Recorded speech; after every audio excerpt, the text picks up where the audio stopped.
बिस्मिल्लाहिर्रहमानिर्रहीम। जी अभी हम अडयाला जेल जो है वो आए खड़े हैं और इमरान खान साहब से थोड़ी देर में मुलाकात होगी।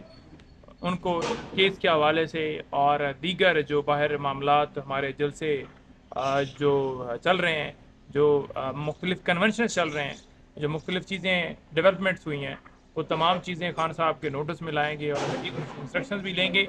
आज उनसे मुलाकात है, लीगल टीम की मुलाकात है, मुख्तलिफ़ अमूर के ऊपर उनसे आज बात होगी। और मैं आपको ये भी बताना चाहूँ कि आज इद्दत केस की समाअत है। अब इद्दत केस के अंदर आप देखें किस तरह खावर मानिका ने एक मुनज़्ज़म प्लान के ज़रिए उसको भिजवाया गया और उसने आकर शोर शराबा किया। और इद्दत केस के अंदर वो जज साहब जिन्होंने फैसला महफूज किया था, ज़िंदगी में हमने कभी अपनी हिस्ट्री में नहीं देखा कि जब महफूज फैसला हो जाता है तो उसके बाद वो जज साहब जो हैं वो कहें कि अब मैं केस ये नहीं सुनता। लेकिन इस केस के अंदर हुआ और आज डिस्ट्रिक्ट कोर्ट के अंदर मजोका साहब के पास समाअत अलग से थी और हाई कोर्ट में अलग से हमने पटिशन दायर की थी। हाई कोर्ट में जो पटिशन दायर की थी वो ये थी कि एक पटिशन थी कि जो सेम जज हैं शारफ अर्जमंद साहब जिनको हटाया गया था पीछे, वो केस की समाअत करें, वो केस के ऊपर फैसला दें। क्योंकि मकसद इनका ये है कि अब दोबारा नए सिरे से ट्रायल स्टार्ट हो, दोबारा नए सिरे से सारी उसके अंदर प्रोसीडिंग्स करते हुए, उसमें आर्गूमेंट्स करते हुए और एक लंबा टेन्योर गुजरे। और खान साहब और बीबी साहबा अंदर हैं इस वक्त। खान साहब और बुशरा बीबी साहबा सिर्फ इस एक केस के अंदर पाबंद सलासल है। इस वक्त तक कोई और मुकदमा ऑन रिकॉर्ड उनके ऊपर नहीं है। आपको ये भी बताऊं कि जो काबीना ने फैसला दिया था, जो एक डिसीजन लिया था, जो एक उन्होंने बैठक की थी, जो एक उन्होंने कहा था कि कार्रवाई जो है इमरान खान के खिलाफ करनी है, तो लिहाजा उसको हमने चैलेंज किया था लाहौर हाई कोर्ट में, जिसमें नोटिस इस वक्त हो चुके हैं। अब नेक्स्ट डेट के ऊपर जो है वो तमाम इदारे अपना ही तरफ से मौक़िफ़ जो है वो देंगे, जमा करवाएंगे, जवाब जमा करवाएंगे। और दूसरी तरफ जो ट्वीट वाला मामला है, जो एक 1971 के हवाले से, एक मुकदमा बनाने के हवाले से गद्दारी आपने की है, आपने ट्वीट करवाया है। देखें, ये भी सारे मुकदमे इसलिए नए स्टार्ट किए जा रहे हैं या बनाए जा रहे हैं कि खान साहब को पाबंद सलासत रखा जाए। लेकिन इद्दत केस के अंदर आज इस्लामाबाद हाई कोर्ट में जो समाअत है वो मुलतवी हुई है। 13 तारीख के लिए खावर मानिका को नोटिस भिजवाए गए हैं, जिनमें बीबी साहिबा की तरफ से ये इस्तदा थी कि जो सस्पेंशन ऑफ सेंटेंस है, यानी कि उनकी सज़ा मुअत्तली जो है वो की जाए, उसकी दरख्वास्त दी गई थी। या जो जज जिन्होंने रखा हुआ है वो फ़ौरन सज़ा मुअत्तल करें। और डिस्ट्रिक्ट कोर्ट के अंदर आपको पता है कि हम तो किसी सूरत नहीं चाहते थे कि ये केस किसी और जज के पास ट्रांसफ़र किया जाए। आपको ये भी याद होगा कि जब तोशा खाना केस था, तो उस तोशा खाना केस के अंदर जज हमायूं दिलावर साहब जो बार बार एक ही तरह के ऑर्डर पास कर रहे थे मेंटेनेबिलिटी के ऊपर, और समाज जिस तरह से कर रहे थे कि बगैर वकीलों के समाज जारी थी, बगैर इमरान खान के वकीलों की नुमाइंदगी के समाज जारी थी। तो हम 12 हाई कोर्ट में गए थे कि जनाब इनसे केस ट्रांसफ़र किया जाए, लेकिन केस ट्रांसफ़र नहीं किया और हमायूं दिलावर साहब ने वो केस खुद सुना। अब वैलिड रीज़न बताई जाती है कोई भी केस ट्रांसफ़र करने के लिए, लेकिन खावर मानिका ने ना वैलिड रीज़न बताई कि आपके ऊपर क्यों अदम तुम्हारा। कहते हैं जी कि मुख्तलिफ अखबारों के अंदर, डॉन के अंदर, मुख्तलिफ सोशल मीडिया के ऊपर हमने देखा है जनाब ये केस बड़ा हाईलाइट हुआ है, तो केस हाईलाइट हुआ है तो इस वजह से आप ट्रांसफ़र करें। ये कौन सी रीज़न है? जवाब देना पड़ता है ना, जवाब नहीं है।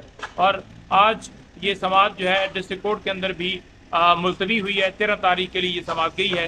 तो अब 13 तारीख को अब इस्लामाबाद हाई कोर्ट में भी खावर मानिका पेश होते हैं या नहीं होते। जैसे आज डिस्ट्रिक्ट कोर्ट के अंदर भी ये कहा गया कि खावर मानिका जो है अपना वकील जो है वो चेंज करना चाहते हैं। रिजवान अब्बासी साहब अब केस नहीं सुनेंगे, आर्ग्यू करेंगे। तो लिहाजा ये किस वजह से किया जा रहा है, क्यों ऐसा ये कहा गया? ये इसलिए कहा गया कि मजीद पाबंद सलासत रखा जाए। अच्छा नईम भाई, ईद से पहले या ईद के फौरन बाद इमरान खान की राय की सूरत में कोई खुशखबरी आ रही है? देखिए, ईद से पहले मैं अगर देखा जाए ना तो एक केस इस वक्त इद्दत वाला है, और मैं ये समझता हूँ कि अदालतों को चाहिए कि उन्हें फेयर ट्रायल, इंसाफ मुल्क के अंदर फराहम करें। बुनियादी इंसानी हकूक़ की प्रोटेक्शन करना ये अदालतों की ज़िम्मेदारी होती है, और अगर अदालतें बुनियादी हकूक़ की हिफाजत नहीं करती तो फिर किसने करने हैं? हम ये कहते हैं कि इद्दत केस डिसाइड किया जाए और खान साहब की रिहाई को यकीनी बनाया जाए, क्योंकि इद्दत केस के अंदर जब फैसला आएगा तो उसके अंदर तो कोई चीज़ नहीं है। जो जज केस सुनेगा, बेशक वो 50 समातें कर ले, बेशक नए सिरे से जो इनका इरादा है, लेकिन जिस दिन फैसले का दिन होगा उस दिन ये सज़ा जो है ख़त्म होगी, सज़ा जो है वो नहीं रहेगी, सज़ा बाकी नहीं रहेगी और खान साहब इस केस में बरी होंगे। लेकिन वजह क्या है? वजह सिर्फ और सिर्फ ये है कि मकसद है अंदर रखना। आज अगर इमरान खान कहे कि मैं आपके साथ डील करने के लिए, मैं आप जो कहते हैं मैं करने के लिए, मैं मुल्क की खुद मुख्तारी जो मैंने आज़ादी का, हकीकी आज़ादी का नारा लगाया था, मैं उससे भी पीछे हटता हूँ कि हमारा मुल्क आज़ाद होना चाहिए, अदारे आज़ाद होना चाहिए, मुल्क के अंदर हर बंदे को हकूक़ हासिल होने चाहिए, कोई जज को प्रेशर ना डाले, कोई किसी जो है वो इदारे को यरगमाल ना बनाए। तो अदारे आज़ाद, मुल्क के अंदर अवाम आज़ाद, मर्जी से कोई बोल सके, मर्जी से कोई स्पीच कर सके, मर्जी से कोई किसी के ऊपर अगर गलत वो कर रहा है तो क्रिटिसाइज़ कर सके। आज हद तक इज़्ज़त बिल लाए जा रहे हैं, आज मुख्तलिफ हरबों से लोगों को उठाया जा रहा है। रात हमारे सोशल मीडिया के टाइगर जो हैं उनको उठा लिया गया और इसी तरह अजहर मशवानी के भाई दोनों, उनको उठा लिया गया और इसके साथ साथ दीगर लोगों को उठाया जा रहा है और ये सिलसिला जो है रुक नहीं रहा। और हम ये भी देख रहे हैं कि ईद के बाद सुना है कि दोबारा ये क्रैकडाउन मजीद तेज़ होगा। देखें, आप जितने क्रैकडाउन तेज़ कर लें, आप 100 बंदे को उठा लेंगे, आप 200 बंदे को उठा लेंगे, आप 400 बंदे को उठा लेंगे, पूरे पाकिस्तान को आप कैसे चुप करा सकते हैं? या तो आप कह दें कि इस मुल्क के अंदर कोई बंदा रहे ही नहीं और वो चले जाएं, यहाँ से हिजरत कर जाएं। आप ये हर शख्स की आवाज़ है, ये कोई ये नहीं है कि 10 बैठे हुए सोशल मीडिया के लोग तो वो ट्वीट कर रहे हैं। हर बंदा आज मुल्क के अंदर लाकानूनियत पे बात करता है और जब तक ये बंद नहीं होगी लोग तो बात करेंगे। लोगों की आवाज़ कैसे आप दबा सकते हैं? इमरान खान से आज मुलाकात होगी और उनसे मुख्तलिफ चीज़ें डिस्कस होंगी। ईद के हवाले से भी आपका जो पैगाम होगा हम ईद के हवाले से भी खान साहब को देंगे।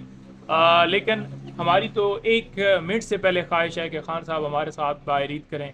पूरी दुनिया चाहती है, उनकी झलक देखना चाहती है। एक तस्वीर है ये, वो इतनी वायरल हुई कि आपने इतने कदगन लगा दिए, वहाँ पर पाबंदियाँ लगा दी, इंक्वायरियाँ शुरू कर दी कि खान की तस्वीर बाहर क्यों आई। तो इस चीज़ से आप कैसे रोक सकते हैं? आपने देखा नहीं है कि कैसे जनाब मैच हो रहा था और मैच के दौरान जिस तरह वो हेलीकॉप्टर जो है वो उड़ा और उसके साथ जिस तरह से वो झंडा वो लगाया हुआ था रिलीज इमरान खान, तो लोगों ने पूरी दुनिया में जैसे वो चला है और वहाँ पर नारे जो स्टेडियम के अंदर लग रहे थे, पूरे पाकिस्तान में नारे लग रहे थे, हर एक शख्स नारे लगा रहा था, जहाँ जहाँ कोई मैच देख रहा था हर एक डिमांड कर रहा है कि इमरान खान को रिलीज़ करो। क्या ये सारे दहशतगर्द हैं जो ऐसा कह रहे हैं? क्या ये सारे जो हैं वो इंतशारी टोला हैं? यानी कि आप ये कह देना कि कोई पुरअमन एहतजाज करे तो वो इंतशारी टोला है। कोई ये एक चीज़ दिखा देना कि पाकिस्तान की हिस्ट्री में इमरान खान ने कहीं पर, ये 9 मई तो डेफिनेटली हमारे ऊपर किया गया और एक मुनज़्ज़म प्लान के जरिए कि खान साहब को जैसे घसीटा गया, फिर वहाँ पर जो CCTV कैमरे चुराया गया है, किसने किया, कौन था, उसके अंदर आज तक 9 मई के हवाले से जुडिशल कमीशन नहीं बन रहा। तो ये जो सारी चीज़ें आप कर रहे हैं, जो सारा कुछ हो रहा है, आप कितने हद तक आप जाएंगे, किस हद तक करेंगे? और ये गिरफ्तारियाँ, ये छापे, ये अगवा, ये हथकड़ियाँ, ये मुकदमात, ये गोलियां, ये वाटर कैनन का इस्तेमाल, ये आंसू गैस, अब लोग ये जो हैं इन चीज़ों से आगे जा चुके हैं।